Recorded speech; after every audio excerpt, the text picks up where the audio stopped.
dia 29 de julho de 2027, no Ocidente. O presidente norte-americano foi assassinado e o país foi invadido por milhares de refugiados. Uma crise energética faz com que a produção agrícola caia para 10% a níveis mínimos. No Oriente, o governo chinês aumenta o tom para assumir o controle entre os tigres asiáticos.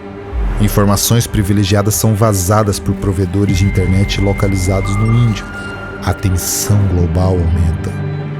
Um líder mundial tomou uma decisão irreversível.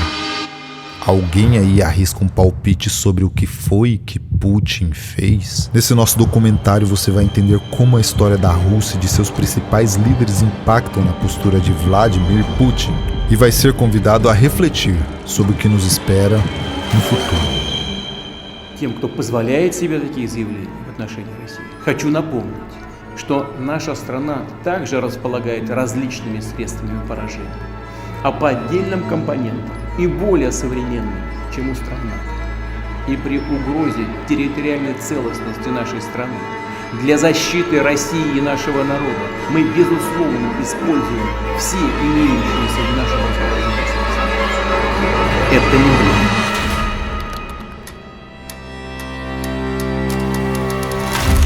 O Império Russo, o maior império e o maior estado nacional de todos os tempos, foi fundado ainda no século XIV, com a derrota dos tártaros. Sua raiz foi o Principado de Moscou, que liderou o processo de formação do futuro Estado russo.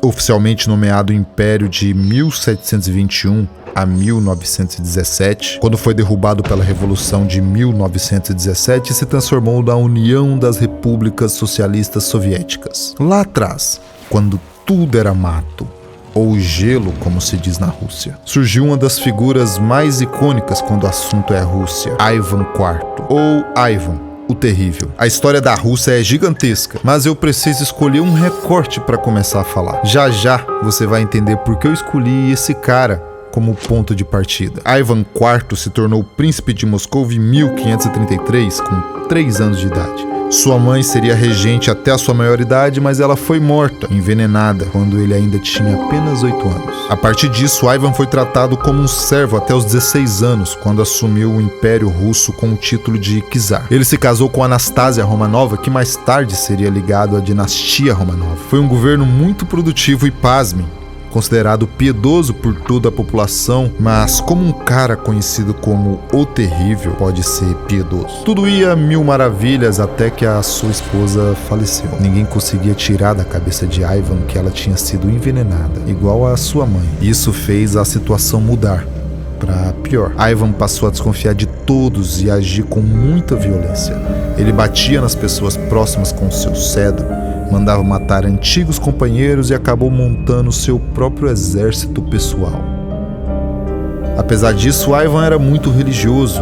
Contava-se que ele ordenava que os seus sacerdotes orassem para cada pessoa que ele mandava matar. Outra história curiosa de Ivan foi que ele mandou construir a Catedral de São Basílio. Esta linda obra é um dos cartões postais da Rússia. Dizem que Ivan mandou cegar o arquiteto da obra para que ele nunca mais pudesse criar algo tão belo.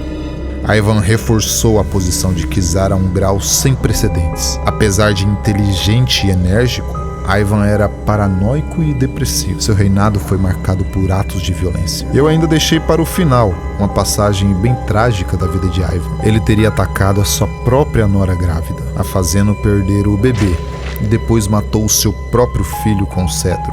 Claro, ele logo se arrependeu, mas isso não pode mudar os fatos. Agora eu vou te explicar por que eu escolhi Ivan o Terrível para começar um recorte da Rússia. Por suas semelhanças com o nosso personagem principal, que também é temido dentro e fora do país. Também foi uma criança que sofreu com violência, também enxerga com bons olhos o serviço de espionagem e tem sua segurança privada organizada em alto nível.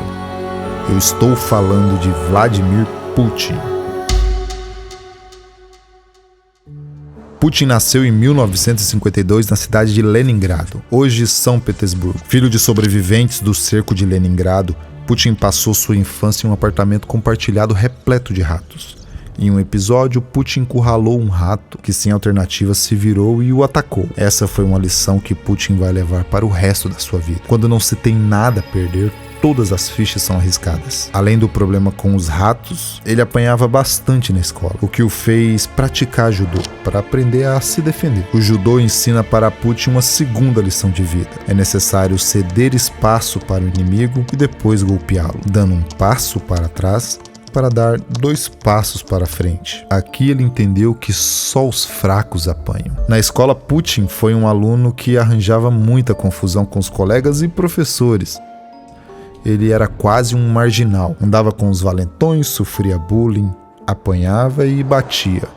Foi uma infância miserável. Com o passar dos anos, seu desempenho começou a melhorar e ele chegou a se tornar uma referência intelectual em sua classe. Conseguiu entrar para a faculdade de Direito, onde se formou e, mais importante do que isso, conheceu um professor que vai ser decisivo em sua trajetória. Putin atuou como agente da KGB, o Serviço de Inteligência Soviético, de 1975 a 1991. Por influência de seu pai, ele cresceu assistindo filmes sobre guerra, o que o atraiu para os serviços secretos. Ele era um agente de contra-inteligência, tentava encontrar traidores, ou seja, um cagueta. Apesar disso, sua carreira na KGB pode ser considerada medíocre. Ele foi alocado em um posto de pouca importância na Alemanha Oriental, onde assistiu à queda do Muro de Berlim e da União das Repúblicas Socialistas Soviéticas. Muito em Putin, pois havia um enorme protesto nas ruas de Dresden e as pessoas estavam entrando no prédio da KGB onde ele estava.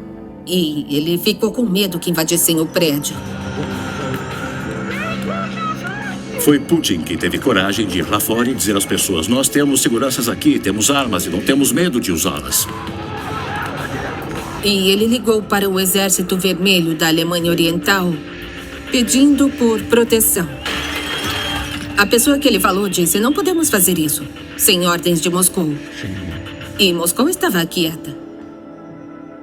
Ele ficou extremamente contrariado com as instruções de permitir que os civis cruzassem a fronteira. Putin serviu e acreditou fortemente na União Soviética. Por isso achou que o colapso da Alemanha Oriental tinha que ser motivo de reação agressiva, o que não aconteceu. Enquanto o muro caía, seu grupo perguntava a Moscou o que fazer. A resposta? O silêncio. Isso o deixou furioso. Pouco tempo depois, Putin pede conta na KGB e volta para Leningrado, que já era chamada São Petersburgo e conhecida como a capital do crime. O prefeito da cidade era aquele professor que eu comentei lá atrás. Agora ele faz de Putin o seu vice e o insere no cenário político. Isso acontece quando o presidente da Rússia, Boris Yeltsin, perdia a sua popularidade por tomar medidas desastrosas na economia, vendendo estatais a grupos oligarcas. Em paralelo, Putin usava sua posição como vice-prefeito de São Petersburgo para favorecer alguns grupos de interesse. Era pouco,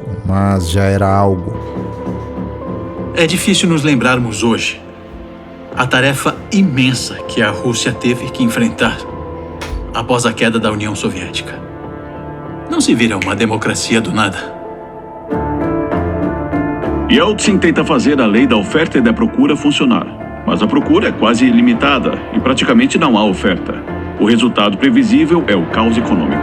Então Putin vai para Moscou e participa de uma posição no Kremlin privilegiada para a corrupção. Aqui ele começou a sentir o gostinho do poder, o que o levou a se tornar diretor do Serviço de Segurança da Rússia, sucessora da KGB. Agora ele tinha poder. Em 1999, procurando um sucessor que protegesse as suas posses e integridade, e Yeltsin viu em Putin uma pessoa perfeita. Foi assim que Putin, até então relativamente desconhecido, se tornou o primeiro-ministro da Rússia. A proximidade com os oligarcas que mandavam e desmandavam na Rússia tinha alguma relação? Talvez. De um jeito ou de outro, agora Putin estava abaixo apenas do presidente Yeltsin, que encontrou uma forma de sair da presidência sem ser investigado, preso ou humilhado. Pelo contrário, ele viveria com as riquezas conquistadas pelo cargo. Em 9 de setembro de 1999, algumas explosões aconteceram em Moscou. O governo culpou grupos separatistas chechenos. Putin os pintou como muçulmanos, verdadeiras ameaças para o povo russo. Ainda pouco conhecido na Rússia, Putin declara guerra aos terroristas chechenos e anexa a Chechênia ao território russo. Isso faz sua popularidade crescer drasticamente entre os russos. Uma explosão foi anunciada, mas 3 dias antes de acontecer, estranho, agentes do serviço de inteligência russo foram presos. O governo russo anunciou que era um treinamento o tempo todo, mas testes afirmaram que as bombas eram verdadeiras. Ficou claro que a explosão foi um indício que serviu apenas para justificar uma guerra na Chechênia. O fim justifica os meios. Putin se tornou um herói naquele momento, pois atacava os terroristas. Não negociamos com terroristas, matamos terroristas. No último dia de 1999, Yeltsin vai à TV anunciar que renuncia ao cargo da presidência da Rússia. Em um primeiro momento, ao ser convidado por Yeltsin para assumir o cargo de primeiro-ministro, Putin recusou. Segundo ele próprio, isso seria uma responsabilidade muito grande. Ele deixaria de ter uma vida comum e a qualquer momento poderia perder o seu cargo. Ele se questiona onde deixaria as suas filhas. Взять на себя ответственность в той ситуации за Россию – это очень непростое дело. И, откровенно говоря, я ведь не знал тогда, какие окончательно планы в отношении меня у президента Ельцина. И я не знал, как долго я смогу это делать. Потому что в любую секунду президент мог сказать «свободен». И я думал тогда только об одном – куда спрятать детей. Oh, really? Конечно, а как вы думали? Представьте себе, что меня бы освободили от занимаемой должности. Охраны нет, ничего нет. И чего делать, как жить, и как обеспечить безопасность семьи. Ну, просто я для себя тогда решил, что так вот, если судьба так вот распорядилась, надо тогда уже до конца идти. И я тогда еще не знал 100%, что я буду президентом. Никаких гарантий, поэтому никто не давал. Mas agora, o jogo já tinha mudado. Putin se torna presidente interino por 3 meses, até que as eleições pudessem apontar um presidente legítimo. Nesses 3 meses, Putin mostrou para as pessoas que ele era o único capaz de trazer estabilidade e segurança. Foi assim que ele foi eleito em 2000, dessa vez pelo povo, como presidente da Rússia. O que isso significa para o mundo? O que isso significa para você? Para tentar responder essas perguntas, vamos analisar como Putin se inspira e se diferencia dos mais renomados líderes russos: Lenin, Stalin e Gorbachev.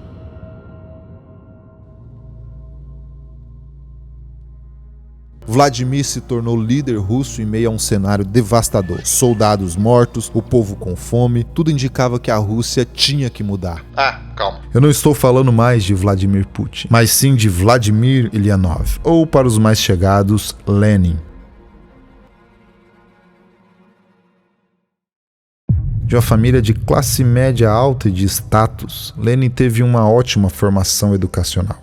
Tudo era estável na sua família, até que o seu irmão Sasha foi morto.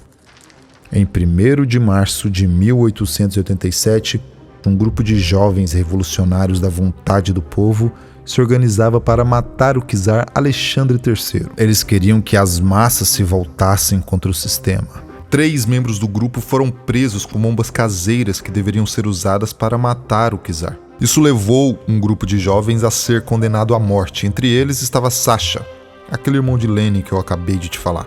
Antes de morrer, Sasha apresentou para Lenin um manifesto comunista, O Capital, ambos de Karl Marx. Aqui Lenin tinha conhecimento teórico da revolução, mas a morte do seu irmão foi o que o colocou em ação para que ele próprio fosse o principal nome para que este sonho se tornasse realidade. Ou pesadelo. Lenin se debruçou sobre um plano de transformar o marxismo em leninismo, adequando as ideias de Marx à realidade russa. Para ele, a revolução só poderia ser alcançada por uma revolta armada e rápida. Lenin se muda para São Petersburgo, lembra?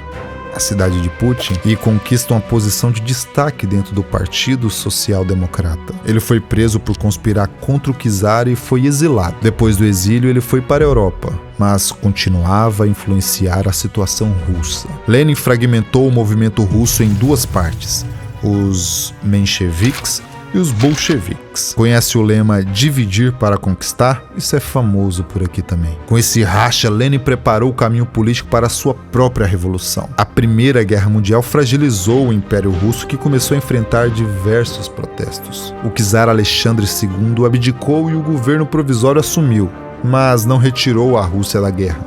O povo ficou impaciente. Agora a situação era perfeita separação de Lenin. Muitas críticas eram feitas contra o governo e crescia a importância dos bolcheviques. Enquanto criticavam o governo provisório, os bolcheviques propunham um tema: pão, paz e terra.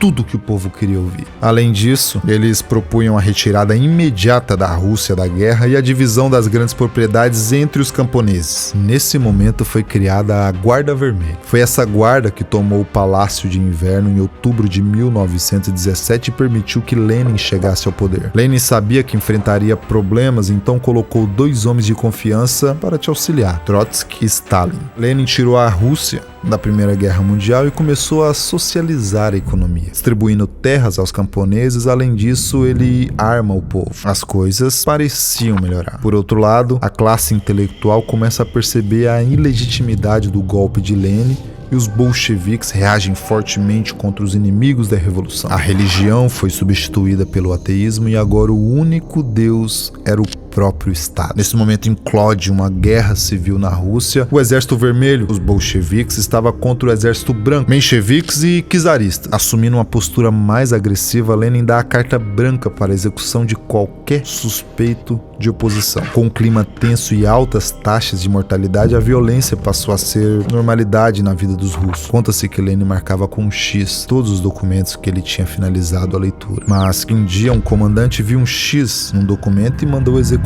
mais de 2.000 pessoas. Eles morreram por engano, mas Lenin realmente mandou assassinar o czar Nicolau II, sua esposa e seus 5 filhos. Foi assim o fim da dinastia Romanov e de qualquer esperança de retorno do czarismo. Com a vitória bolchevique no fim da Guerra Civil, foi estabelecida oficialmente a União das Repúblicas Socialistas Soviéticas. A União Soviética. A União Soviética estava destruída. Então Lenin dá um passo para trás para dar 2 passos para frente. Alguém se lembra disso? Assim, Lenin abre a economia soviética para o capitalismo, o que traz crescimento e prosperidade. Apesar dos avanços, em 1922, Lenin sofre um AVC e é afastado do governo. Stalin era tido por Lenin como um garoto que parecia um gangster, destemido, fez muitas barbaridades em nome do partido. Ele aprendeu com Lenin a governar de maneira tirânica. Era esse o nome para suceder o comando da União Soviética. Com a morte de Lenin em 1924, Stalin estava pronto para assumir o poder. A União Soviética foi fundada em 1922. Stalin foi nomeado secretário-geral do partido, o que na época era só um cargo técnico.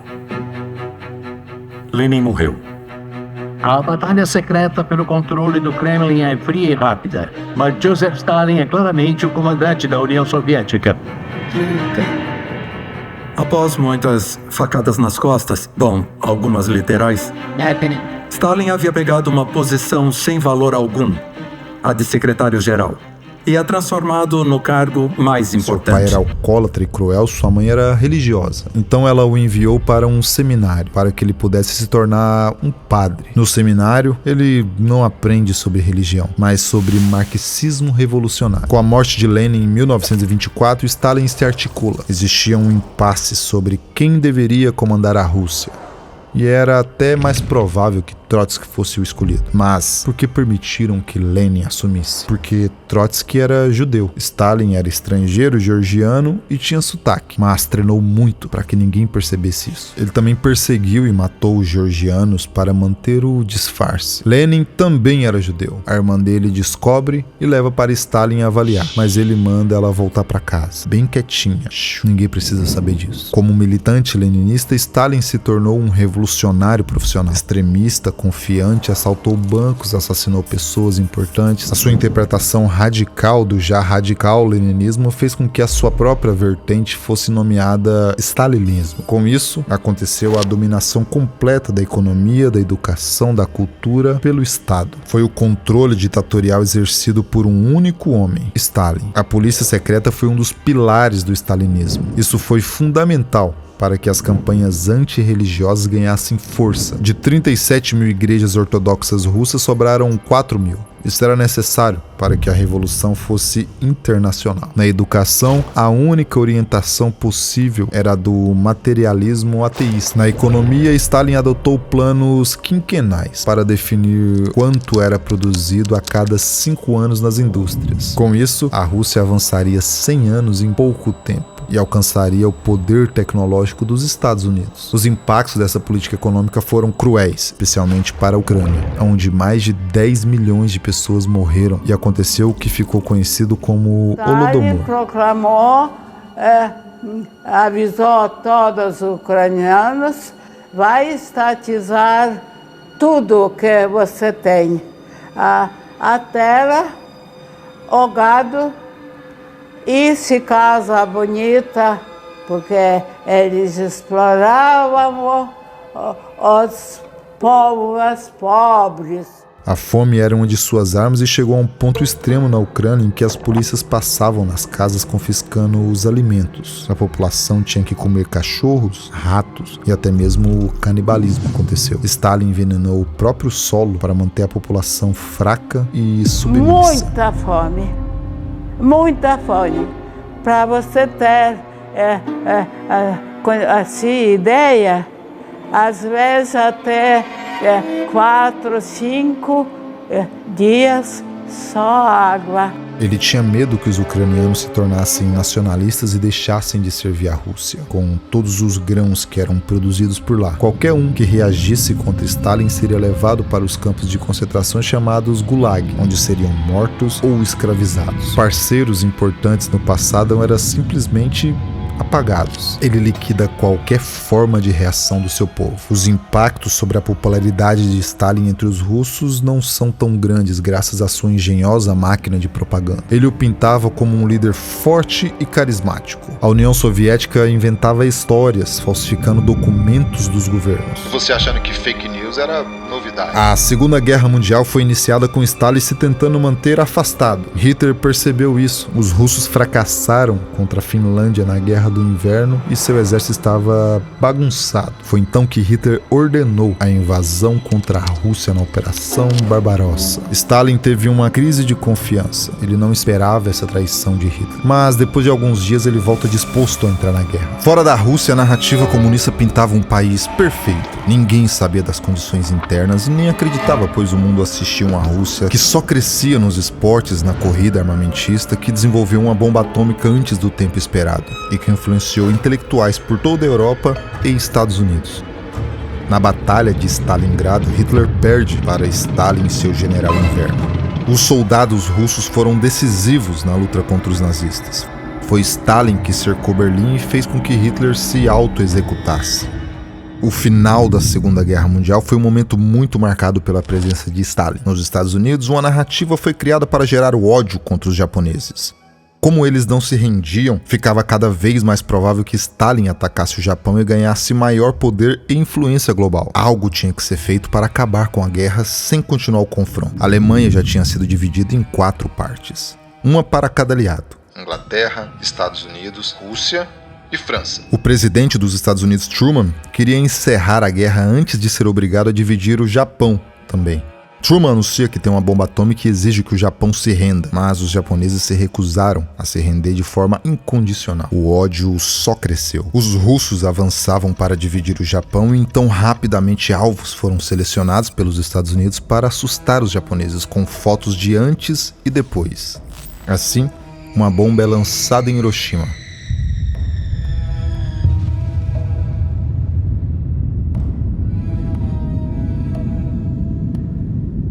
...70 mil pessoas morreram num primeiro momento. Outras 140 morreram posteriormente. Let there be no mistake.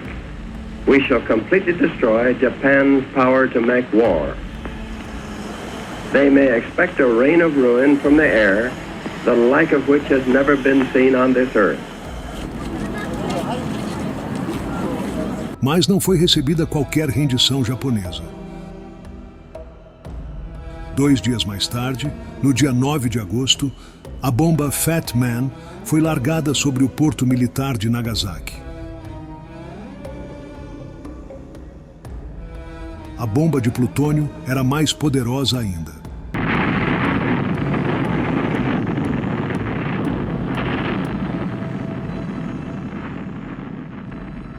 ...80 mil mortos. Os japoneses iam se render de qualquer jeito. O ataque russo levaria a isso. As bombas foram lançadas pelos Estados Unidos contra o Japão para atingir a Rússia de Stalin. Por isso a bomba atômica foi o fim da Segunda Guerra Mundial e o início da Guerra Fria. Agora Stalin passou a se dedicar rapidamente para criar uma bomba de igual poder. Ele atinge seu objetivo porque grandes nomes que participaram do projeto da bomba americana enviaram um segredo para a construção da bomba soviética. Вы же помните, как развивался атомный проект? Когда Соединенные Штаты создали атомную бомбу, и Советский Союз начал активно развивать эту же атомную программу, в России работали и отечественные ученые, иностранные ученые, прежде всего немцы. Но наша разведка получала огромное количество информации из Соединенных Штатов. И достаточно вспомнить супругов Розенберг, которые были отправлены на электрический стул. Не они добывали эту информацию, они только передавали ее. А кто ее передавал? Сами ученые, которые разрабатывали американскую ядерную бомбу, атомную бомбу. Почему они это делали? Они поняли опасность. Они выпустили джина из бутылки. Загнать его туда невозможно. Stalin morre em 1953 de derrame. Até isso, ele era autoridade inquestionável. Após a sua morte, Nikita Khrushchev assumiu e anistiou os presos políticos. Ele queria expor os crimes de Stalin. É sempre bom cuidar do seu sucessor na política russa. Fica a dica. Em discurso, Nikita falou sobre pessoas injustiçadas, falou sobre polícia secreta. Ali ficou claro o tamanho do terror de Stalin. Stalin era um criminoso. Ainda assim, mais de 50% da população russa idolatra Stalin.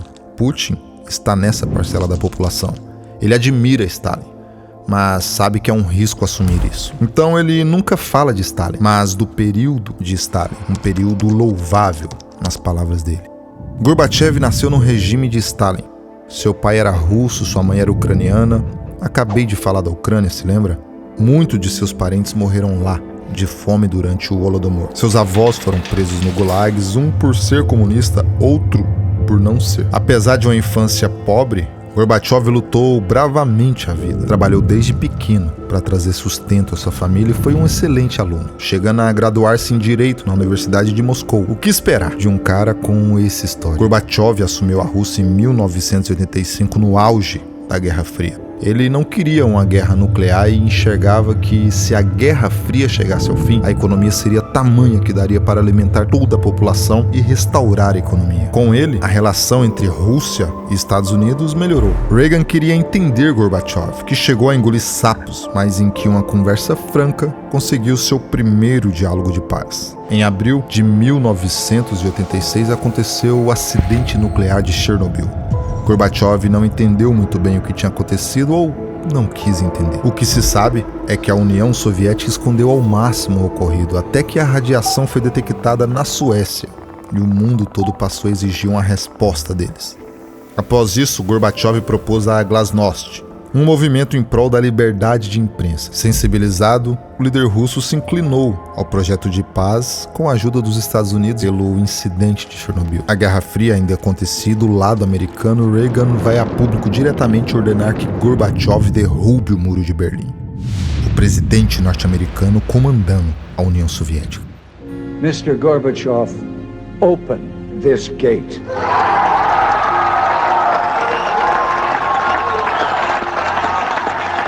Claro, nada aconteceu. Gorbachev tentou refazer a União Soviética por dentro usando a Glasnost da liberdade de imprensa e a Perestroika, que propunha reconstruir a economia política.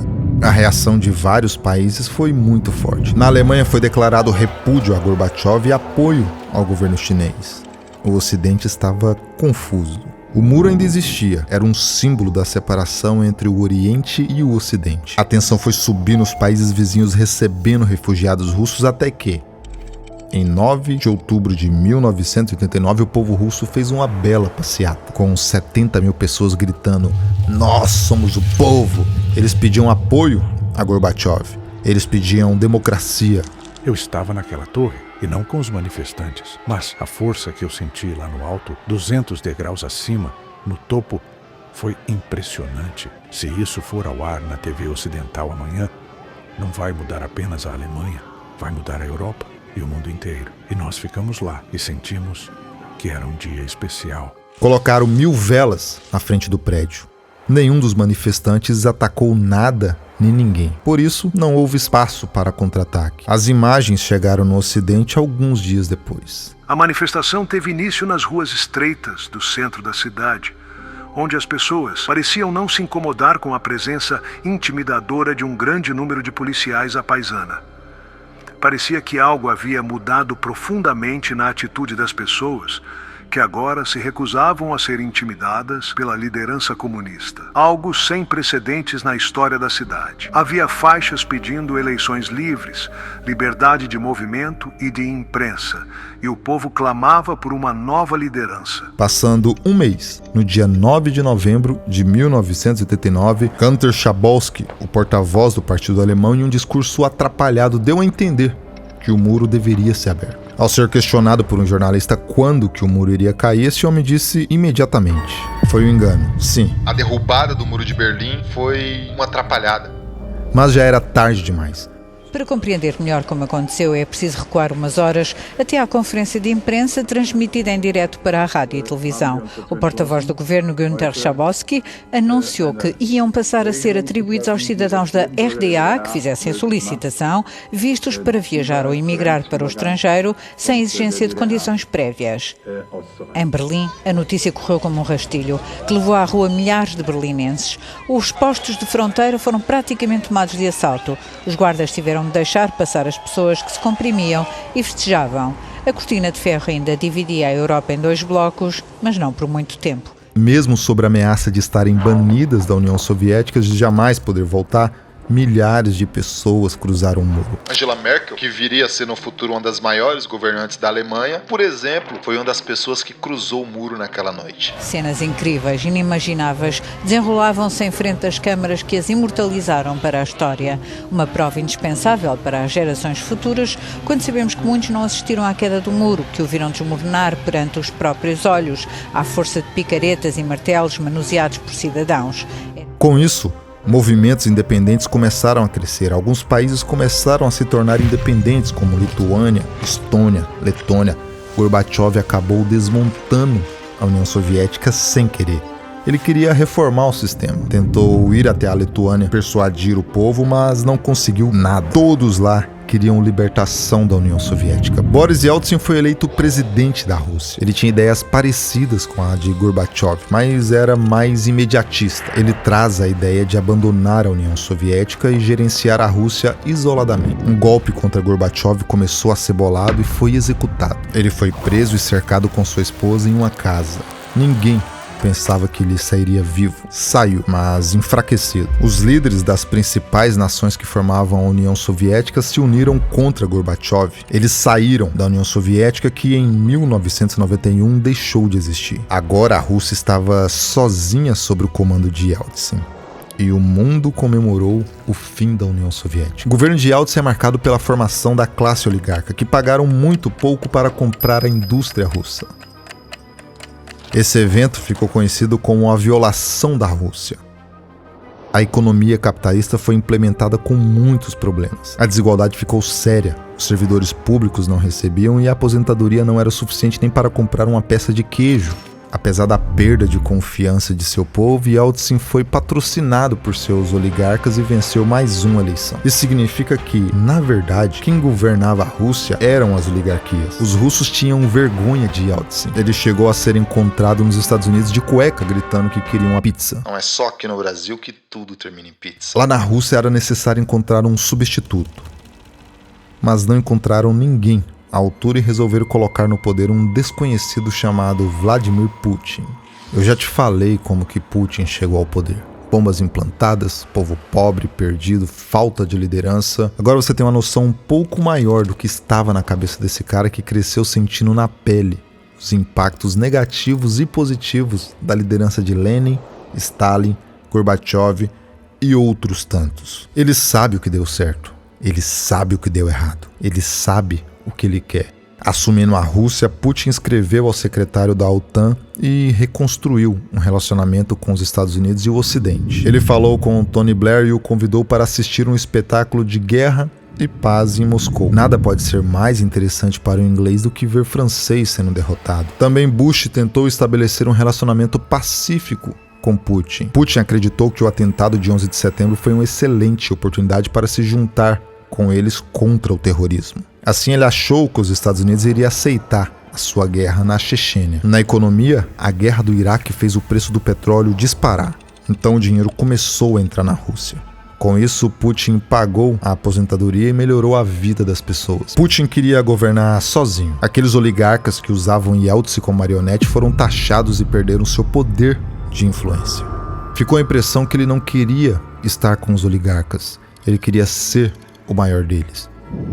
O oligarca Rodakovsky, o homem mais rico e poderoso da Rússia, fez sérias acusações contra Putin, que o prendeu por 10 anos. O acordo com as oligarquias foi simples. Aqueles em quem ele confiava ficavam ricos e ganhariam cargos.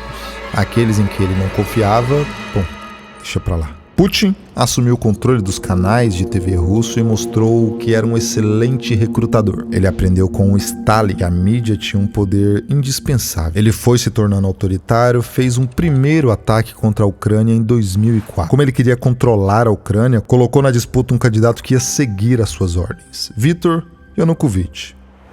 O candidato adversário Viktor Yanuchenko foi envenenado. Não morreu por pouco. Yanukovych, o candidato de Putin, vence as eleições. Com as fortes manifestações do povo ucraniano, a Suprema Corte invadiu as eleições e organizou o terceiro turno. Agora, Yanuchenko venceu. E Putin não ficou feliz.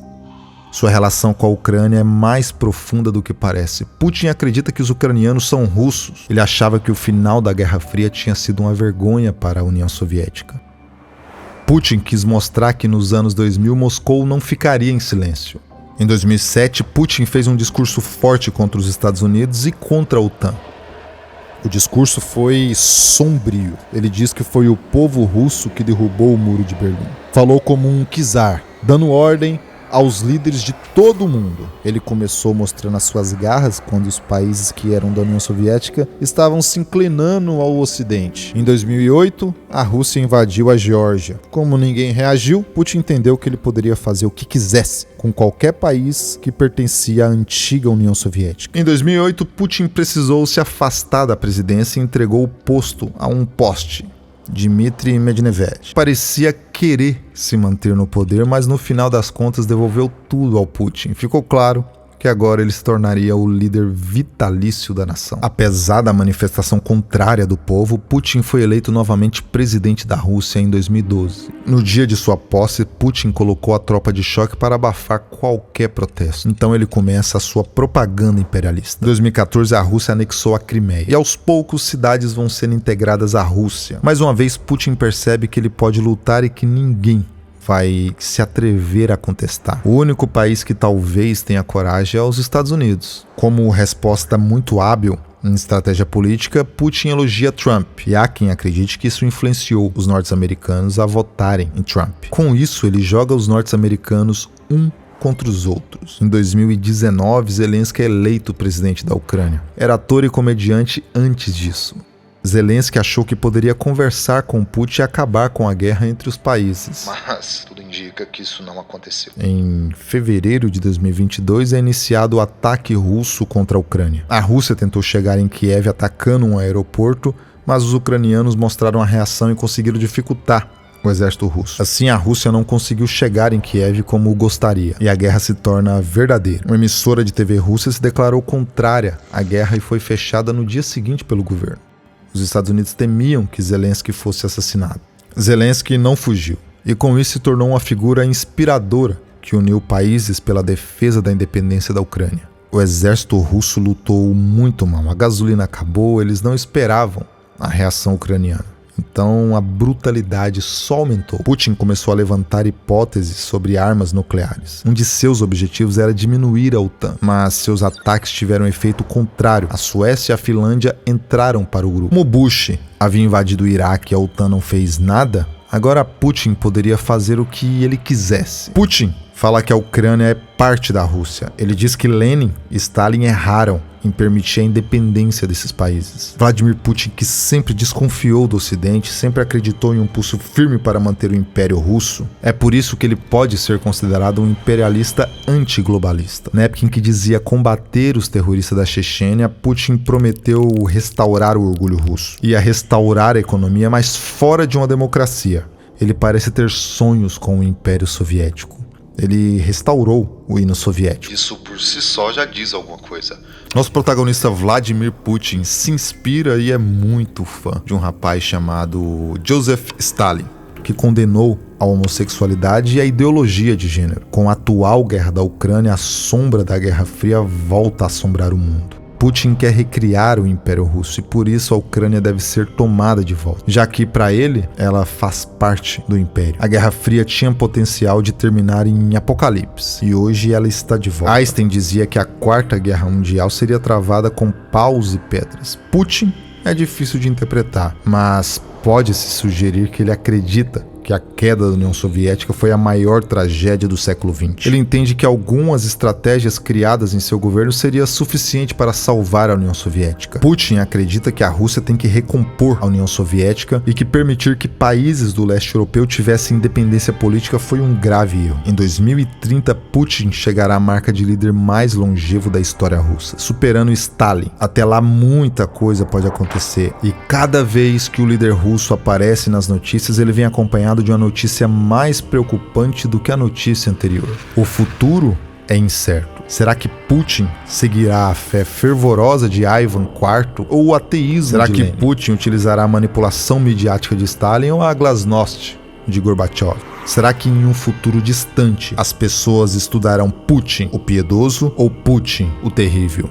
Eu realmente não sei. E você? Comenta aqui embaixo alguma coisa que ficou faltando ou alguma informação importante. Eu espero ter te ajudado nessa reflexão de quem é Vladimir Putin. Talvez o cara mais poderoso do mundo. Bom, se você chegou até aqui, se inscreva no canal, comenta alguma coisa aqui para ajudar no engajamento e assista outros vídeos aqui do canal. Tá aparecendo aqui 2 videozinhos aqui, ó, bem legal. Garanto, você vai gostar. Assiste aí.